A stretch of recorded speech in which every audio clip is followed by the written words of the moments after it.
Olá, queridos irmãos, queridos amigos, mais um Desperta Colonial. Eu gostaria de compartilhar com vocês duas devocionais, né? Uma série de duas meditações no mesmo texto, com diferentes focos.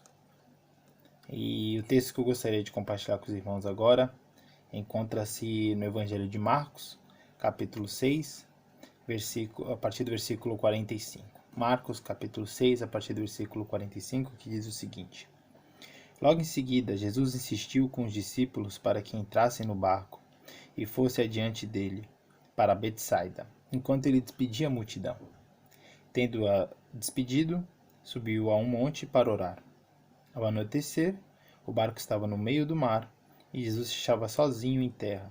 Ele viu os discípulos remando com dificuldade, porque o vento soprava contra eles. À alta madrugada, Jesus dirigiu-se a eles, andando sobre o mar, e estava já a ponto de passar por eles. Quando o viram andando sobre o mar, pensaram que fosse um fantasma. Então gritaram, pois todos o tinham visto e ficaram aterrorizados. Mas Jesus imediatamente lhes disse: Coragem, sou eu, não tenham medo. Então subiu no barco para junto deles, e o vento se acalmou, e eles ficaram atônitos, pois não tinham entendido o milagre dos pães. O coração deles estava endurecido. Até aqui, do versículo 45 até o versículo 52. E a primeira meditação que eu gostaria de fazer com os irmãos foca mais no começo do texto, né? Quando diz que Jesus, versículo 45, ele insiste que os discípulos entrassem no barco e partissem para Betsaida, enquanto ele despedia a multidão. Tendo a despedida, subiu ao monte para orar. Vamos entender o contexto para ficar um pouco mais claro aqui. Que multidão é essa? Se você voltar alguns versículos, a partir do versículo 30 até o 44, é narrado aqui no Evangelho de Marcos a primeira multiplicação dos pães. Então, esse evento que ocorre aqui, narrado, lido por nós, a partir do versículo 45, é justamente posterior à primeira multiplicação dos pães e peixes. Então Jesus ali, ele multiplica os 5 pães e 2 peixes e alimenta toda aquela multidão. Então quando a gente começa o versículo 45, é ele despedindo aquela multidão e insistindo para que os discípulos prosseguissem, começassem a viagem à frente, no barco. Entrassem no barco e fossem para Betsaida. Então os discípulos entram no barco, partem para Betsaida, Jesus ele se despede da multidão. E eu queria focar no versículo 46. Tendo-a despedido, subiu ao monte para orar. Tendo-a despedido, subiu ao monte para orar.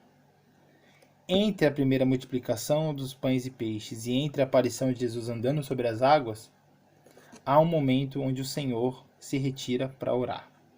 Há um momento onde ele entende, a Bíblia não deixa claro aqui como se sucedeu esse pensamento de Jesus, mas fica muito claro que ele priorizava o tempo com o Pai.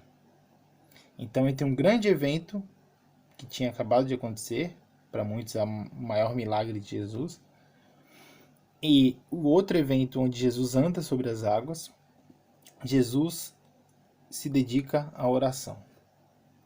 E observem, meus irmãos, se você olhar o começo do versículo da história da primeira multiplicação, a partir do versículo 30, quando os apóstolos se reuniram com Jesus e relataram tudo o que tinham feito. Então, diz o versículo 31, Jesus fala: venham comigo para um lugar deserto e descansem um pouco. Então a ideia de Jesus aqui era, assim que os discípulos tinham voltado da missão que Jesus tinha dado a eles, os discípulos retornaram, começaram a contar tudo o que tinha acontecido. Jesus percebeu que estava cansado e os discípulos estavam cansados e falou: vamos para um lugar deserto para orar, para ter um tempo juntos, tranquilo, para descansar. E aí nesse caminho para esse lugar deserto, a multidão percebe Jesus e os discípulos indo para lá e começa a segui-los. Então quando eles chegam nesse lugar, que a ideia era descansar, lá está esperando uma grande multidão. Não sei se você já passou por essa situação de você estar cansado depois de um dia de trabalho, depois de um dia, de repente, de estudo, de algumas coisas para a igreja, que a única coisa que você quer é chegar em casa, comer alguma coisa, tomar um belo de um banho e dormir.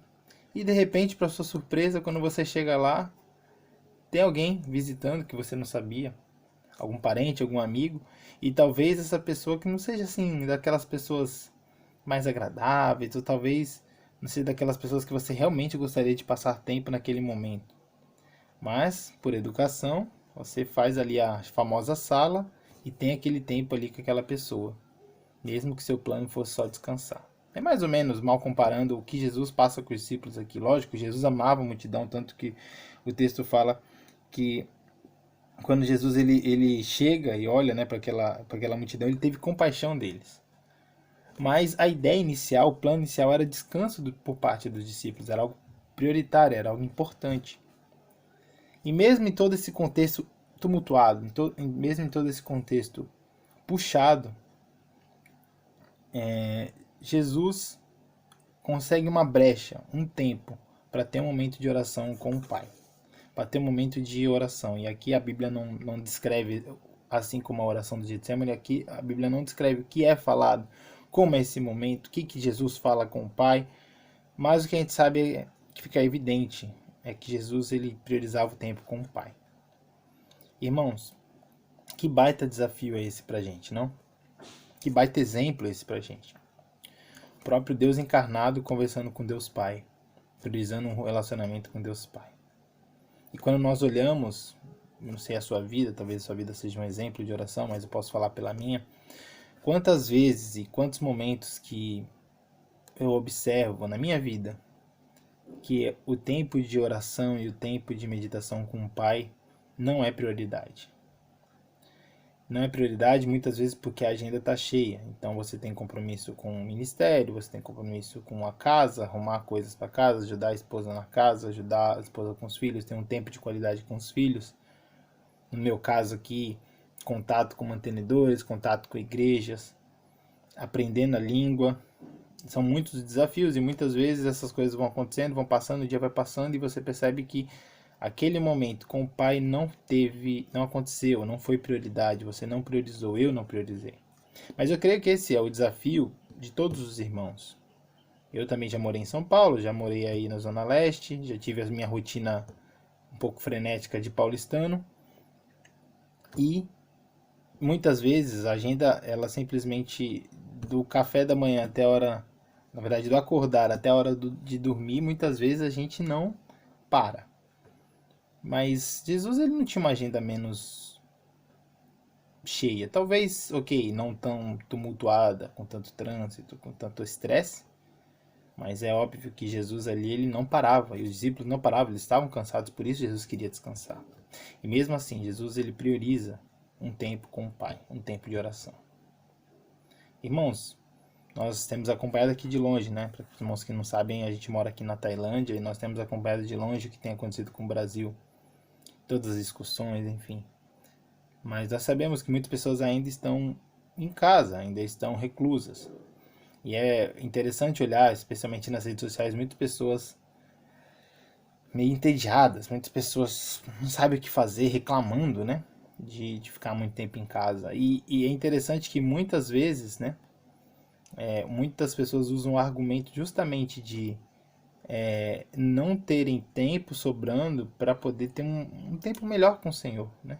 Então muitas pessoas argumentam, eu gostaria realmente de dar uma parada, eu queria que a minha vida desacelerasse para que eu pudesse, olha, acordar, pegar minha Bíblia com calma, sem horário para terminar, e orar, e falar com Deus, e colocar meus sentimentos, meu coração, derramar meu coração diante de Deus. E muitas pessoas estão vivendo essa rotina hoje, e mesmo assim o Senhor não é prioridade. Outras coisas surgem, outras distrações surgem, outras maneiras de passar o tempo surgem. E o Senhor continua não sendo prioridade em nossas vidas. Irmãos, esse é o desafio. Que mesmo com a agenda vazia, ou mesmo com a agenda cheia, nós tenhamos o Senhor como prioridade em nossas vidas. Que nós tenhamos um tempo de qualidade com o Senhor. Que a gente priorize isso, porque isso é o alimento para o nosso dia. Como faz diferença você ter um momento de oração, de entrega, de derramar do Espírito no Senhor para o seu dia, para a maneira como ele vai acontecer, como ele vai fluir. Como faz diferença se você ora para Deus pedindo paciência, colocando diante de Deus uma questão que tem tirado a sua paciência, que tem tirado o seu sono, de repente um relacionamento no trabalho que você tem muita dificuldade. E aí quando aquela pessoa chega, quando aquela situação acontece, você orou alguns minutos antes, algumas horas antes, você se derramou diante de Deus muitas horas antes. E o Espírito Santo é como se ele estivesse, entre aspas, ali fresquinho. O relacionamento está ali acontecendo. E a maneira de você responder aquele desafio, a maneira de você responder aquela situação é muito mais fácil, é muito mais tranquila, é muito mais suave de acontecer. Porque você teve tempo com Deus. Agora, muitas vezes acordamos, corremos, tomamos um café correndo, vamos trabalhar correndo. E aí quando as coisas acontecem nós já estamos estressados, as respostas não saem como a gente gostaria e a situação não fica como a gente gostaria e muitos são os problemas causados por isso. Que diferença faz? E aproveite, principalmente você, se você está aí mais de quarentena, mais em casa, que lógico, é uma situação que ninguém gostaria, nunca imaginávamos, né? Nossa geração, nem a geração, duas gerações anteriores pegaram uma pandemia, mas é uma situação onde você está tendo talvez tempo que você normalmente não tem.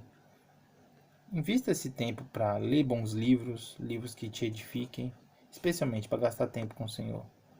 Assista seu filme, jogue o seu jogo, enfim, faça outras coisas por lazer, que não há nenhum problema nisso, mas não deixe o Senhor de lado, não deixe o Senhor escanteado. Priorize, ele tem que ser prioridade, seja você. Esteja você com a agenda cheia ou esteja você com a agenda vazia. Que o Senhor seja a prioridade assim como foi para Cristo Jesus. Que Deus nos abençoe. Amém.